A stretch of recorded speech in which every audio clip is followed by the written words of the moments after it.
Hello, friends of the French Foreign Legion. Good evening, ladies and gentlemen.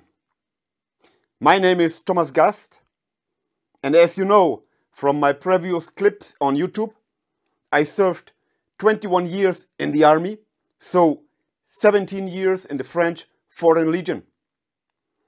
And today I'd like to talk to you about the post-traumatic stress disorder. You know, a lot of professional soldiers coming from all armies from over the world are victim of this illness, of this sickness. So stay with me after the intro. Thank you and see you later.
Hello, so I'm back again and I will talk to you about the post-traumatic stress disorder. I am absolutely aware that I talk to you as a soldier who have served long time in professional army, so in professional units, and it's not the same as somebody talks to you coming from an army where the compulsory military service is still valid. So, in the past, I often talked with soldiers from all countries, from professional units or from compulsory military services, and we are talking about this illness, about this sickness. And a lot of the soldiers was telling me that they couldn't sleep at night. They were screaming at nighttime. They have hard to do to fall asleep. A lot of them didn't sleep at all at nighttime. They told me that they avoid views with other humans and they cannot stand being observed. So what happened to me in 2002? It's a crazy story. My wife, I was just leaving the army, was an old soldier, and my wife sent me to the supermarket. She wanted me to buy some laundry detergent. And I was standing in the supermarket in front of huge amount of detergent. There were blue one, yellow one, green one, red one, all colors. The liquid one, powder.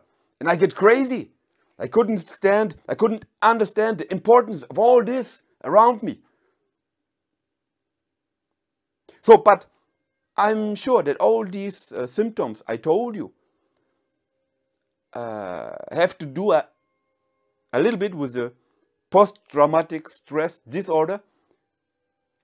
But I think it's more kind of fears every human has inside himself.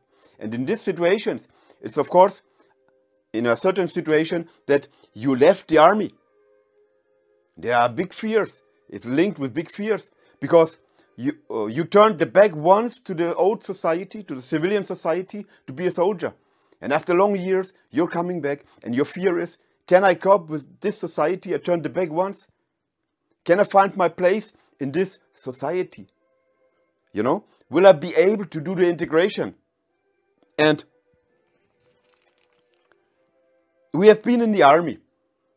And in the army, everything is controlled. Every step. You're waking up and they tell you what to do. You get food. You will have your room where you can sleep. You will have your order in detail. You don't have to do any administrative things. The army does everything for you. And now you're going back to the civilian life. And there's nobody to control you, but your wife, maybe. but it's hard for a soldier, of course. And let's talk about PTBS or PTSD in the Legion. You know, legionnaire comes and goes. A lot of them stay weeks, months, years, and then they will desert because they couldn't stand the pressure, the physical pressure. But the legionnaire who stays and who became the tough integration, a reality-based instruction, and the core spirit, but they are really tough. And the post-traumatic stress disease did not pass by them because they are strong enough. And what stands for us also, for a soldier, for the legionnaire who stay, is that he's unbound. A lot of them are not married. They have no earthly goods. They will not leave big things behind them when they go to operations. And also the fact that they serve on a voluntary basis, free will, without force. This is a huge idea to pull away the disease and the acceptance of deadly force, of your own dead. So, what we have to make sure, officers have to make sure to give our operations a certain legality. Look what happened to the US soldiers when they went to Iraq. The legality was in doubt. They're sending young soldiers in a bloody war. And there was the doubt. It's not good. Give them a reality-based instruction. And I'm sure, I assure you that in the French Foreign Legion, the instruction is very close to the reality. Give everything, every instruction, every operation, a sense, who makes sense, in fact. And give the soldiers the sureness that if things happen, if something happened to them, that we will carry them, that we will take care about them, that we will take care about them and their families. This is important. So, to resume my speech, the first part is choose well the applicants, that they are physically fit, that they are mentally strong, that they can have instruction close to the reality, that there are good conversations from the experience to the unexperienced. Talking is very important. So, the devils who are sitting on our shoulders, the green one and the red ones, and who whisper in your ear, you will have a post-traumatic stress disease. You can tell them, fuck off. No, I won't have one of this disease, because all the things I was talking about until now, I got them now in my blood. I will not have a PTSD.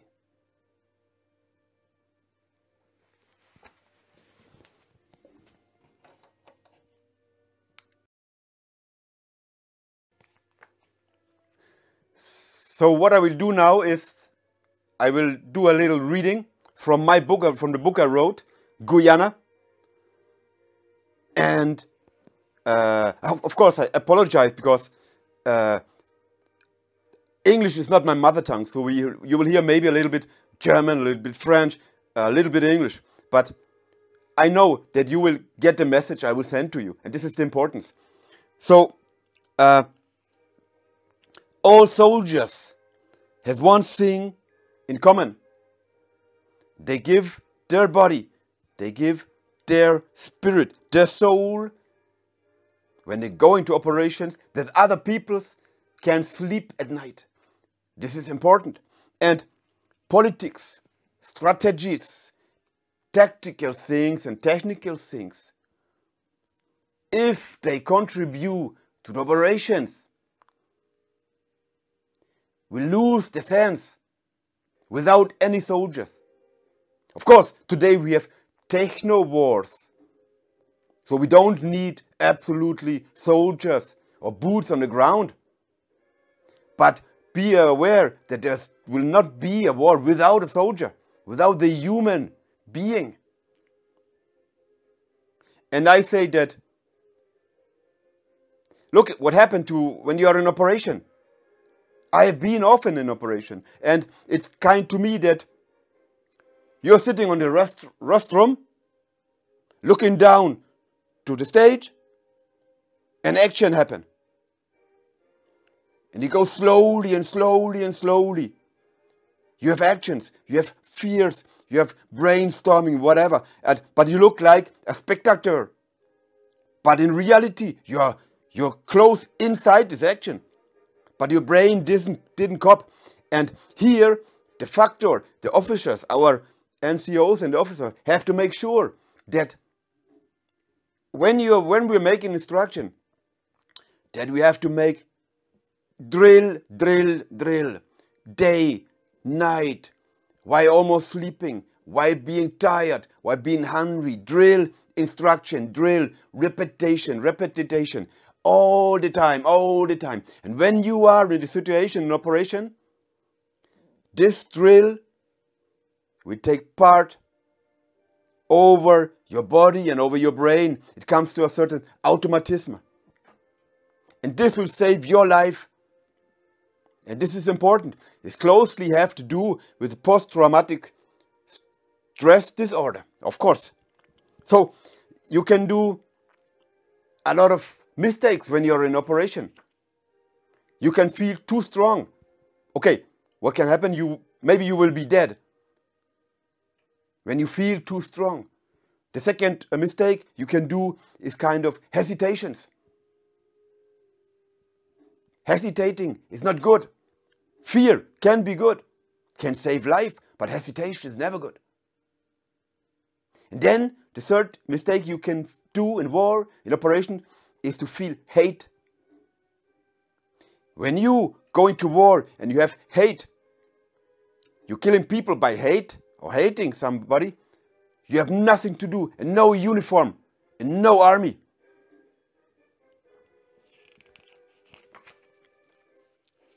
I will tell you something a nice gentleman said in 1883.